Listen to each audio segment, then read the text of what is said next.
One man, one stormy night, and the most daring heist in aviation history, he boarded with a briefcase and disappeared into the night.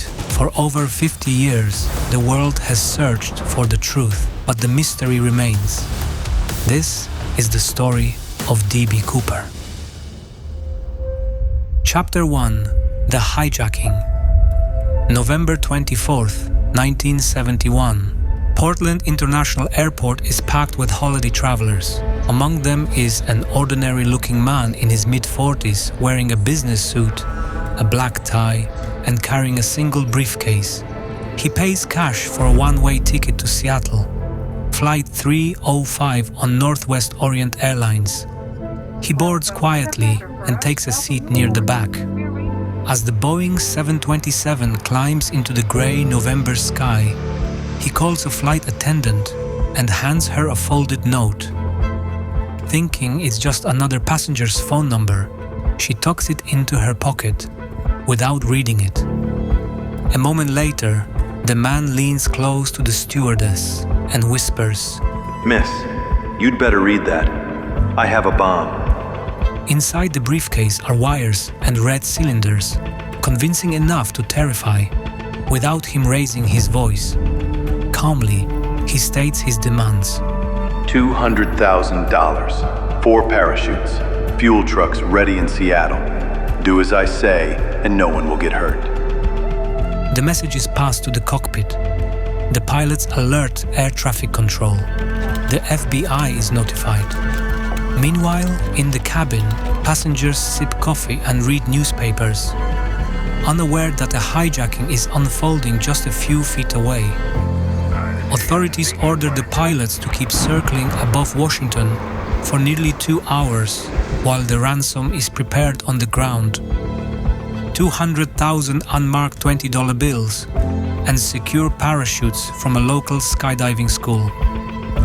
By the time the sun dips behind the Cascade Mountains, the 727 descends into Seattle. Emergency trucks wait at the far end of the runway, lights off, engines idling. True to his word, the man who will be remembered as D.B. Cooper allows every passenger to walk free. Only the pilots, the flight engineer, and one flight attendant remain on board. He never raised his voice, never looked nervous. It was like he knew exactly what he was doing. The cabin door closes, and just like that, the world's only unsolved hijacking moves into its next phase. Chapter 2: The Escape. November night falls over Seattle. The passengers are gone. Only 5 people remain on the flight. The 3 pilots, 1 flight attendant, and the man the world will come to know as D.B. Cooper. On the tarmac, agents bring his demands. $200,000 in cash stuffed into a canvas bag and 4 parachutes. Cooper inspects the bag briefly. No counting, no panic. He exchanges the passengers' lives for the ransom without hesitation. Once the cash and parachutes are secured, he gives new instructions. "We're flying south. Keep it low, keep it slow. Flaps down 15 degrees. The crew is stunned. No hijacker has ever made a request like this. He wants the rear air stairs lowered while still in the air, a feature unique to the Boeing 727 and risky even for experienced pilots. The 727 lifts off into stormy darkness. Wind claws at the fuselage, rain hammering metal skin. Cooper sits alone at the back of the plane, calm and deliberate. He tells the crew to dim the cabin lights and pull the curtains, blocking any view from outside. From the cockpit, the pilots can't see what he's doing. All they hear are brief, flat commands coming through the intercom. Maintain altitude 10,000. Heading south toward Reno." No one sees him put on the parachute. The cabin stays quiet, apart from the constant drone of the engines and the wind rushing outside. Then, sometime after 8 p.m., a warning light flickers in the cockpit. the signal that the rear stairs are down. Moments later, the crew feels it. We felt the plane jolt, and suddenly it trimmed upward. That was him. He was gone. Somewhere below, in freezing blackness, Cooper steps off the stairs and into the void. Rain lashes against him. The air is bitter cold. Below, endless forests, rugged mountains, twisting rivers, no lights, no roads. It is a leap into darkness few could survive. The 727 continues south and lands safely in Reno. FBI agents storm aboard, weapons drawn, but find nothing. Only the open stairs and empty straps where the ransom had been secured. Cooper has vanished. Chapter 3: Aftermath and Legacy. The moment Flight 305 lands in Reno, the search for D.B. Cooper begins. Within hours, FBI teams spread out across Washington and Oregon, convinced he landed somewhere in the wilderness below the flight path.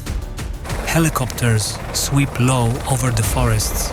Search teams push through freezing rain, climbing ridges and wading across rivers, but they find nothing.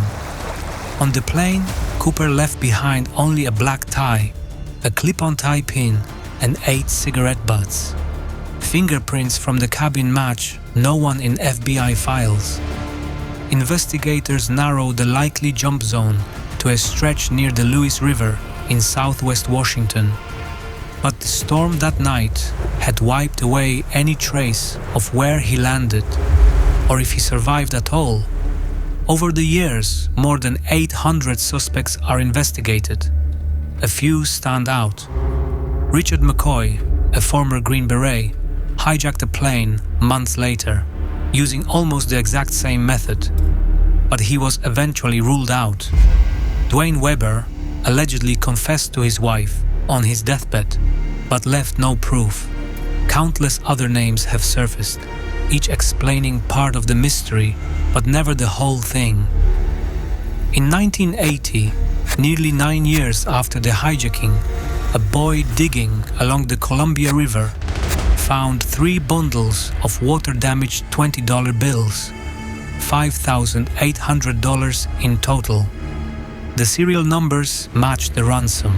It was the first physical evidence ever recovered, and it solved nothing. The FBI finally closed the active investigation in 2016, saying there was no new evidence to pursue. But the story didn't fade. If anything, it grew stronger. In late 2024, the children of Richard McCoy stepped forward, claiming their father was D.B. Cooper. They say they found an old parachute hidden in family storage. The FBI took it for testing, and McCoy's son provided a DNA sample. So far, no results have been made public, and the Bureau hasn't confirmed a thing. It could be another dead end, or the final piece of the puzzle. Even now, people still pore over old evidence, trace the flight path, and search the forests of Washington, hoping to solve what the FBI couldn't. And every Thanksgiving, the story returns. One man's impossible jump into the night, and the mystery that refuses to fade. Where did D.B. Cooper go? Thank you for watching. At No Past Land, we create cinematic mini-documentaries, short, powerful stories that easy to watch, but impossible to forget. Subscribe now and uncover the next mystery. Thanks.